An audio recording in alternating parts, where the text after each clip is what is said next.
Hello बच्चों। बच्चों ये लास्ट ईयर का एक क्वाड्रेटिक का क्वेश्चन है जो कि पेपर में पूछा गया था आपसे। p+4x² minus p+1 × x+1 equal to 0 has real and equal roots. Also find the roots of the equation so obtained. ये क्वेश्चन दो पार्ट्स में डिवाइडेड था। जो पहला पार्ट था वो ये कह रहा था कि हमें p की वैल्यू निकालनी है when the equation has real and equal roots। दूसरा ये कह रहा था कि आपको रूट्स भी फाइंड करने। तो सबसे पहले रियल एंड इक्वल रूट्स है। इक्वेशन हमारे को दे रखी है p+4 x² minus p+1 × x+1 equal to 0। जब आपको दिया जाए रियल एंड इक्वल रूट्स, इसका मतलब होता है d equal to 0 for real and equal roots. d equal to 0 है। आपको करना होता है d निकालने के लिए b² माइनस 4ac।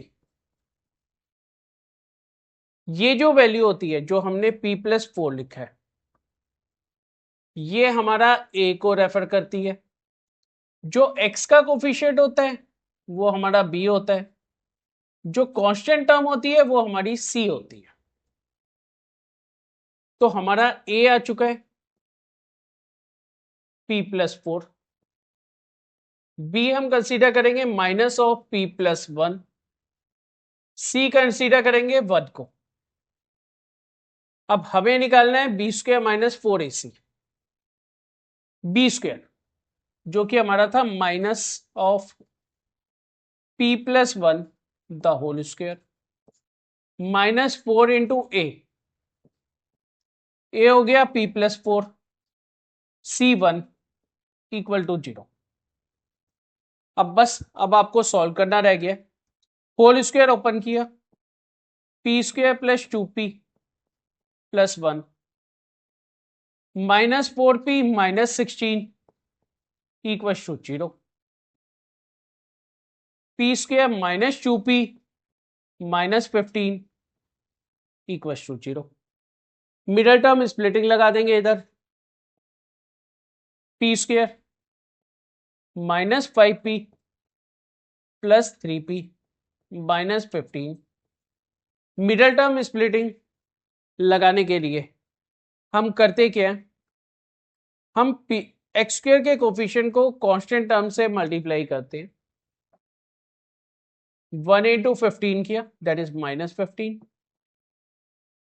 माइनस 15 के पॉसिबल पेयर ले लेते हैं। -1 × 15 या 15 × -1, -3 × 5, 5 × 3। यही चार फैक्टर्स बन सकते हैं। अब ये देखते हैं किसका सम -2 आ रहा है। इन दोनों का सम करेंगे तो ये 14 आ रहा है, जो कि मुझे नहीं लेना, इसको यहां माइनस लगाना था।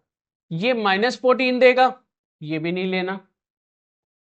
ये हमारा 2 देगा पॉजिटिव, लेकिन इधर नेगेटिव है, ये भी नहीं लेना।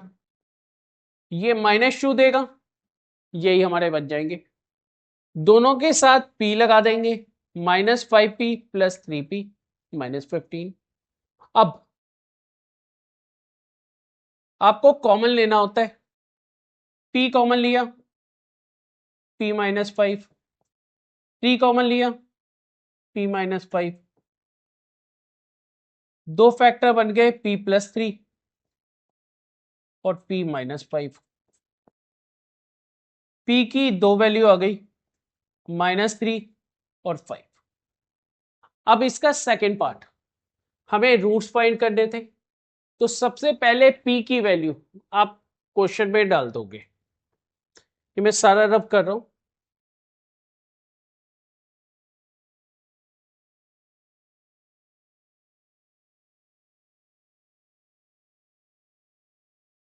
हमारी p की दो वैल्यू आई थी,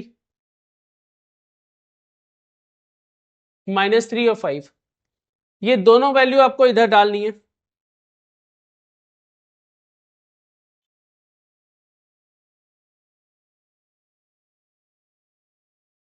-3 + 4 x², -3 + 1 x + 1 = 0। ये हो जाएगा x² + 2x + 1 = 0। ये आपकी आइडेंटिटी होती है x + 1 द होल स्क्वायर की। x की वैल्यू आ गई -1। दूसरा जो 0 था वो 5 था। अब आप 5 पुट कर दोगे। 5 + 4 9x² -5 + 1 6x + 1 = 0। इसको आप लिख सकते हो 3x the whole square -2 × 3x × 1 + 1²। ये भी आपकी आइडेंटिटी बन गई 3x - 1 द होल स्क्वायर की। x की वैल्यू आ गई 1/3। तो आपकी ये दो पॉसिबल वैल्यूज आ जाएंगी -1 और 1/3।